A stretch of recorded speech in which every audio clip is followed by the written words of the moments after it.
Kemudian balik lagi ke tempat, ke atas, ke kiblat, tapi tengadah ke atas, tangah. Allahu la ilaha illa.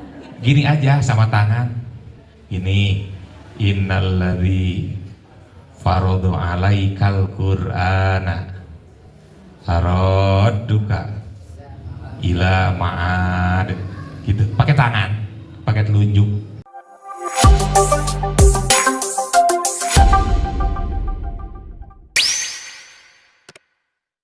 Selanjutnya, ini kaifiat atau tata cara sholat safar. Sholat safar itu dilakukan setelah kita, orang yang mau pergi itu sudah siap betul-betul, tinggal berangkat, tinggal meninggalkan rumah. Jadi sudah siap, sudah finish gitulah. Persiapan sudah tidak ada. Jangan sampai candi lipen, candi pupur, can ngangenan sholat safar heula. Kan ari istri mah kalau wanita biasanya kalau sholatnya segala dicucul geuningan. Segala dicucul, BH dilaan, jerohan dilaan. Nah, sholat safar mah jangan, justru sholat safar mah sudah final, udah kita siap gitu. Nah, barang bawaan juga sudah disiapkan. Semuanya sudah disiapkan di depan pintu. Jangan di luarnya tapi di dalamnya. Jadi orang teh setelah sholatnya tinggal keluar. Jangan sampai setelah sholat kita masuk lagi ke kamar dangdan heula jangan. Jadi ini mah persiapan akhir ya. Selanjutnya niatnya usolli sunnatas safari rok'ataini lillahi ta'ala. Saya berniat melaksanakan sholat safar 2 rakaat karena Allah Ta'ala. Di dalam hati pas takbiratul ihram, niat itu mau pakai bahasa Arab, mau pakai bahasa Indonesia, mau pakai bahasa Sunda, mangga bebas. Yang penting dina hati pas waktu takbiratul ihram, mulut mengucapkan Allah, dah hati nyarios iya saya berniat sholat safar 2 rakaat atau usolli sunnatas safari rakaataini lillahi ta'ala gitu. Pas bar teh selesai berniat. Selanjutnya Bapak Ibu sekalian, rakaat pertama itu setelah membaca surat Al-Fatihah dilanjutkan membaca surat Al-Kafirun, Qul ya ayyuhal kafirun, dan seterusnya. Atau saya masuk pahili wae lah budu mata budun wa teu tamat-tamat. Misalkan biasa diganti Pak Ustaz, biasa surat Al-Falaq, Qul a'udzu birabbil falaq, dan seterusnya. Gitu. Rakaat pertama setelah membaca Al-Fatihah. Rakaat kedua membaca surat Al-Ikhlas, Qul hu. Piraku teu apal Qul hu gitu. Pak Ustaz abi teu apal surat Al-Ikhlas. Ari Qul hu apal, Qul hu mah Qul hu teh Al-Ikhlas kene. Al-Ikhlas teh Qul hu. Jadi apal na teh Qul hu, ari Al-Ikhlas teh apal. Kan seueur nu kitu teh sepuh. Pak Ustaz saya teu apal surat Al-Ikhlas. Ari Qul hu apal teu? Apal nya eta. Nah, upami hoyong rada panjang seketik berarti surat An-Nas. Ini rakaat keduanya bebas eta mah. Rakaat pertama Al-Kafirun, rakaat kedua Al-Ikhlas. Atanapi rakaat pertama Al-Falaq, rakaat kedua An-Nas. Kaifiat dari setelah takbiratul ihram kemudian membaca surat dui kasalam mah sama seperti sholat biasa. Ya. Seperti sholat sunat biasa.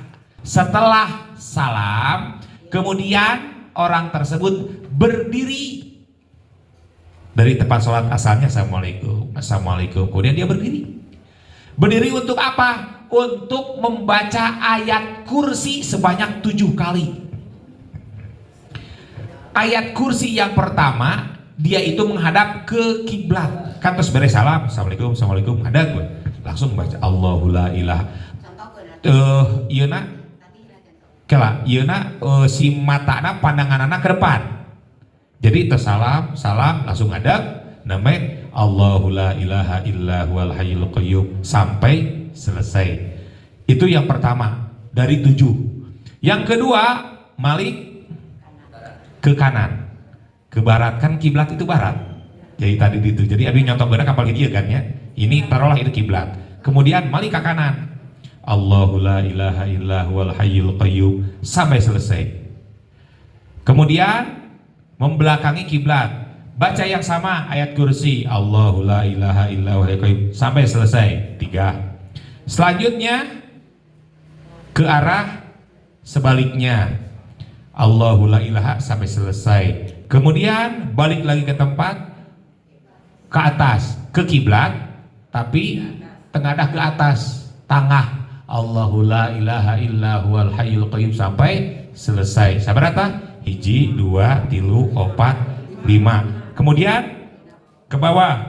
Allahu la ilaha illa huwal ke bawah. Kemudian baru ke kiblat lagi terakhir, ke depan lagi. 7-nya membaca ayat kursi sebanyak 7 kali dengan berdiri. Lanjut, setelah selesai membaca ayat kursi, membaca surat Quraisy, li'ila fi Quraisyin ila fihim rihlatasyita'i wassoif, dan seterusnya sampai selesai 1 kali saja ya. Selanjutnya setelah itu baru membaca doa. Doanya mana? Allahumma ilaika tawajjahtu wa bika i'tasamtu. Allahumma kfini ma ahammani wa ma lam ahtamma bihi. Allahumma zawwidni taqwa waghfir dzambi waghfir li dzambi. Allahumma sallimna wa sallim ma'ana wa sallim ma'ana. Allahumma hfadna wahfad ma'ana wahfad ma'ana. Kalau man mah berarti orang, kalau mah barang gitunya. Allahumma ballighna wa balligh ma'ana wa balligh ma'ana ila Makkatal Mukarramah wal Madinatil Munawwarah bi'izzatika innaka ala kulli syai'in qadir.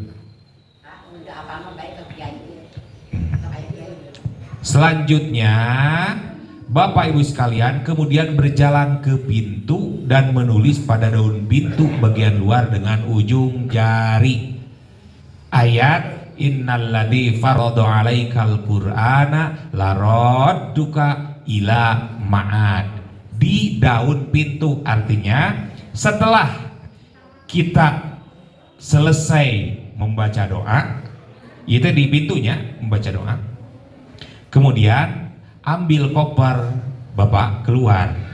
Setelah keluar malik deui ka pintu tadi tutupan, kemudian secara simbolis tangan kita menulis ayat ini, innalladzi farada 'alaikal qur'ana laradduka ila ma'ad, dengan tangan, entong ku sepidol, entong ku kapur, gini aja sama tangan ini, innalladzi farada 'alaikal qur'ana laradduka ila ma'ad, gitu, pakai tangan, pakai telunjuk ya, simbolis saja gitu.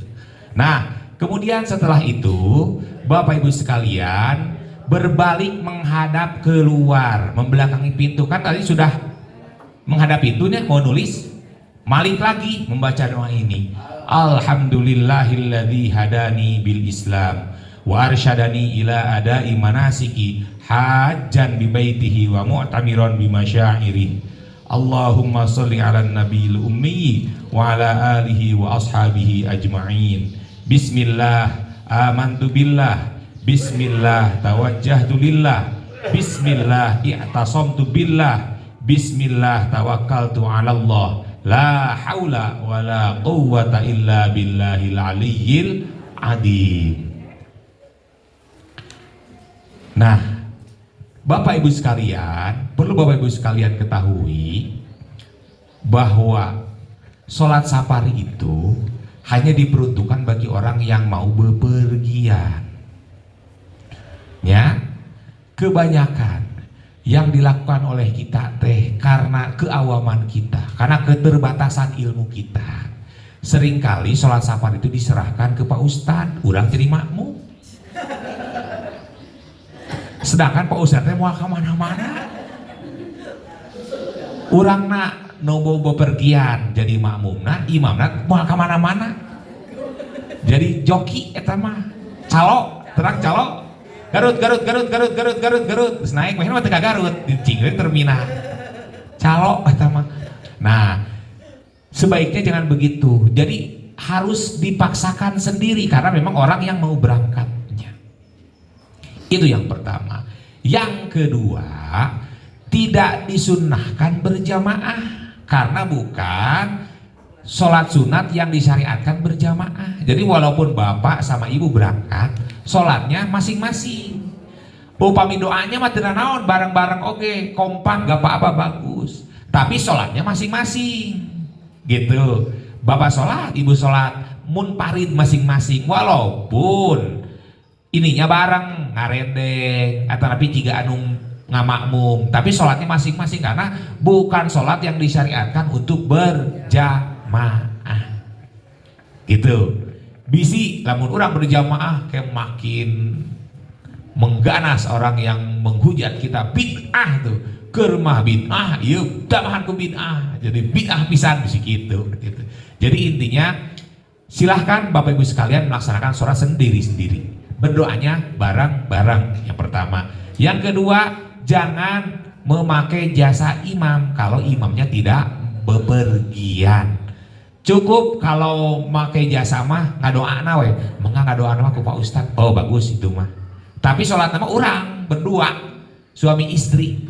Jangan sama Pak Ustadnya. Pak Ustadnya mah tos ngamandoran, melihat atau memimpin nanti doanya.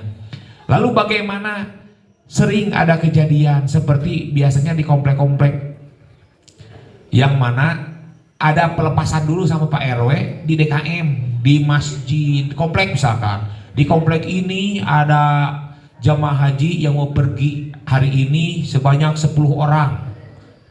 Semacam ada pelepasan. Nah, itu bagaimana sholat safatnya di mana? Nah, tentu saja sholat safatnya di rumah masing-masing. Jangan di masjid. Karena masjid matos bukan rumah kita. Sebelum ke tempat itu, sebelum pelepasan kita sholat safar dulu di rumah. Jadi setelah keluar rumah mah itu mah sudah safar kita teh. Jadi hitung-hitung transit, hitung-hitung full, baik di masjid atau nanti pun di Cimahinya di Pusdikpom, maka jangan sholat safar di situ. Tetap sholat safarnya di rumah. Dan sholat safar itu tidak perlu menunggu waktu-waktu atau tidak perlu menghindari waktu-waktu yang tidak diperbolehkan untuk sholat. Misalkan kan gak boleh sholat pada asar, pada subuh dan sebagainya kan, menghindari di waktu-waktu itu melaksanakan sholat. Akan tetapi kalau sholat safar mah boleh karena sebabnya ada datang. Kita mau bepergian bisa kapan saja. Jadi jangan sampai menunggu karena sering ada kejadian seperti itu. Si ibu, si bapak teh mananya belum datang ke Pusdikpom, sudah di absen saberapa kali. Bapak anu, ibu anu belum datang kene. Petugas Kemenag nanyain ke KBIH, ih gimana aja mah, coba telepon. Ditelepon ke rumahnya tadi angkat, berarti sudah berangkat ya. Diteleponan pakai handphonenya, melalui handphonenya tadi angkat, dan mungkin silent atau memang karena sibuk kalut gitunya. Kan riweuh akhirnya mah, ternyata pas datang kunaon eta cenah ngantosan heula ada pan serupa ustad tong makan depan marisa atau subuh mah gitu. Jadi langsung sholat aja nggak apa-apa, tidak ada waktu terlarang untuk sholat safar mah gitu. Mau sebelum maghrib, mau setelah subuh, mau sebelum duhur, pokoknya mangga laksanakeun sholat safar mah gitu. Jangan ditunggu-tunggu. Nah itu terkait sholat safar.